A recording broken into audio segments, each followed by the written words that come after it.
Ya, selamat siang. Assalamualaikum warahmatullahi wabarakatuh. Kita masuk ke pertemuan terakhir, yaitu anggaran variabel. Di sini pembahasannya terkait dengan bagaimana penghargapokokan variabel dalam rencana laba jangka pendek dan juga pengambilan keputusan. Oke, kita langsung saja ke bagaimana merencanakan laba jangka pendek ya. Ini terkait dengan anggaran variabel. Di sini untuk penyusunan anggaran dalam perencanaan laba ada pertama untuk jumlah jualan per unit ya, biaya tetap plus laba dibagi dengan harga jual per unit dikurangi biaya variabel per unit. Di pertemuan sebelumnya itu sudah pernah saya sampaikan terkait dengan apa itu biaya variabel dan biaya tetap begitu. Nanti bisa dilihat di materi sebelum ini. Nah, untuk penjualan secara rupiah itu juga bisa dicari atau dihitung dengan biaya tetap ditambah laba dibagi dengan 1 dikurang biaya variabel per unit per harga jual per unit. Nah, ini ada dua metode untuk mencari jumlah penjualan dalam bentuk unit dan dalam bentuk rupiah gitu. Ini contohnya untuk anggaran. Jadi biaya penjualannya ini per unit berapa jumlahnya, jumlah unitnya, per unitnya biayanya sekian ya. 5.530. Biaya ini atau mungkin harga jualnya itu sudah termasuk biaya variabel dan margin kontribusi. Jadi biaya variabelnya 3.530, kemudian margin kontribusinya Rp2.000. Jadi total Rp5.530. Nah, ini tingkat penjualannya. Misalkan 350 unit dikalikan 5.500 maka ketemu sekian. Biaya variabelnya sekian, margin kontribusinya 700.000 begitu ya, kalikan 2.000, maka ketemu kemudian ditambah dengan biaya apa namanya? Biaya tetap, maka ketemu di sini rugi 1.650.000 begitu. Ini kalau biaya tetapnya biaya tetapnya ini kan 2.350.000 ya. Jadi kalau di sini margin kontribusinya hanya 700.000, maka dia akan rugi. Jadi berapa sebetulnya unit saat misalkan perusahaan ini bisa profit begitu, atau mungkin BEP break even point atau sama tidak untung tidak rugi. Jadi kalau dia jualnya 350 unit maka perusahaan ini rugi. Tapi bagaimana kalau perusahaan ini bisa menjual sebanyak 1.175 unit? Nah, di sini 1.175 unit, maka ketemu harga jualnya atau penjualannya 6.400.000 sekian, biaya variabelnya 4 juta sekian, margin kontribusi 2.350.000.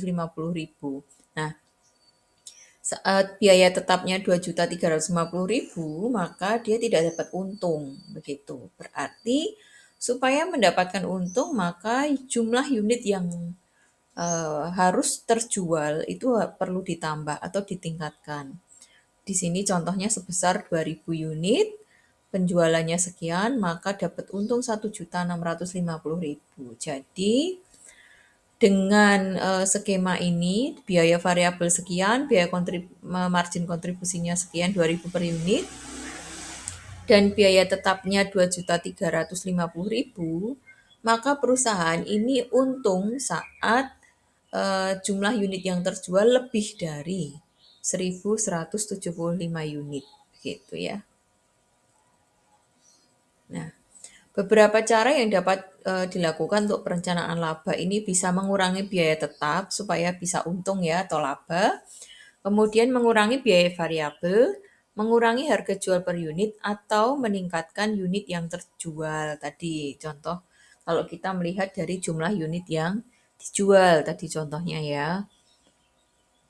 Nah, perencanaan laba untuk perusahaan yang menjual bermacam produk, bagaimana dengan produknya itu bervariasi begitu ya, atau produk mix. Maka untuk mencari jumlah penjualan per unit, dihitung dari biaya tetap ditambah laba, kemudian margin kontribusi setiap proporsi penjualan produknya masing-masing. Jadi ada produk A, produk C, produk di sini produk B atau produk N ya, maka di sini perlu ada penghitungan margin kontribusi untuk setiap produknya. Nah, kemudian untuk perencanaan laba perusahaan yang menjual bermacam produk di sini contohnya.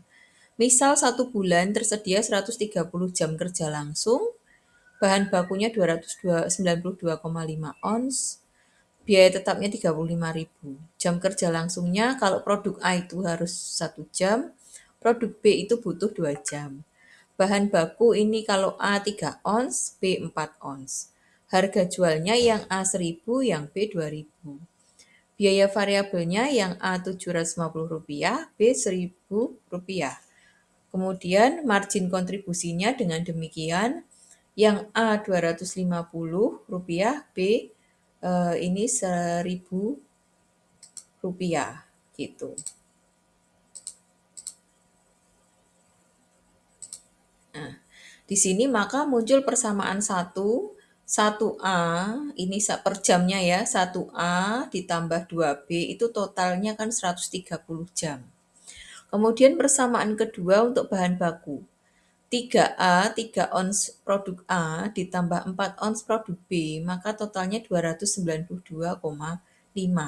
Kemudian A dan B dicari dengan persamaan matematika, gitu ya.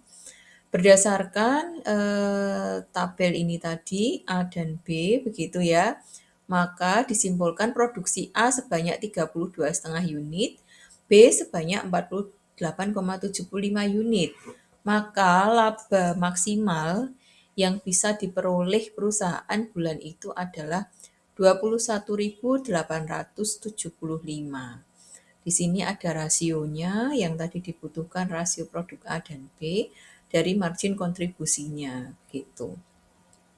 Nah, kemudian perencanaan laba untuk perusahaan yang tadi menjual bermacam produk ini ada grafiknya, kemudian bisa di browsing juga untuk grafiknya, kemudian garis untuk di situ ada muncul titik margin keamanan atau dalam artian titik BEP ya. Di situ juga ada tingkat maksimum penjualan labanya, laba penjualannya 21.875 begitu. Nah, kemudian rumus untuk mencari titik penjualan yang menghasilkan BEP atau tidak untung tidak rugi begitu. Di sini ada 2 rumus, jadi boleh ya di sini menggunakan rumus A atau rumus B ini sama begitu. Nah, aktivitas ini untuk pengambilan keputusan, jadi melayani pesanan khusus, membuat sendiri dan seterusnya. Jadi bisa mengambil keputusan kira-kira mana yang perlu dipilih begitu. Kalau mau nutup perusahaan tuh harus mengambil aktivitas yang mana yang tidak merugikan gitu ya. Kemudian karena itu jangka pendek ya, dalam 1 bulan misalkan. Atau menetapkan harga jual kira-kira berapa yang bisa memberikan keuntungan. Lalu tingkat produk tertentu berapa kita harus jumlah produksinya berapa gitu ya. Kemudian harus memperluas daerah pemasaran seberapa besar atau menjangkau berapa wilayah dan seterusnya. Nah, ini contohnya bisa nanti bisa dikerjakan sebagai latihan untuk ujian akhir semester. Saya rasa itu yang bisa saya sampaikan. Terima kasih. Wassalamualaikum warahmatullahi wabarakatuh.